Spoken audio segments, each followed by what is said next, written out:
এবার থেকে বই দেখে দেওয়া যাবে পরীক্ষা।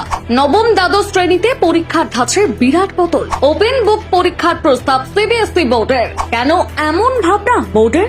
কবে থেকে চালু হচ্ছে এই নয়া পদ্ধতি জানুন। এবার কি তবে পরীক্ষার বই খুলে লেখা যাবে? তাহলে কি পড়াশুনোর আর দরকার নেই?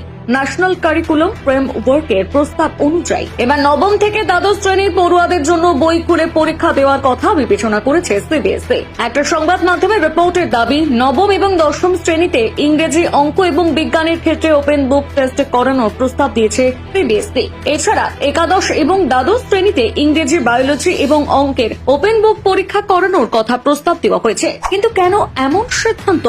পরীক্ষা মানেই মনের মধ্যে ভীতি তৈরি হয়। পরীক্ষায় পাশ করতে অনেকেই বেআইনি পদ্ধতি অবলম্বন করে নকল করে, তবে সেক্ষেত্রে অনেক রিস্ক থেকে যায়। একবার ধরা পড়লেই সর্বনাশ। কিন্তু এবার নাকি বই খুলে পরীক্ষা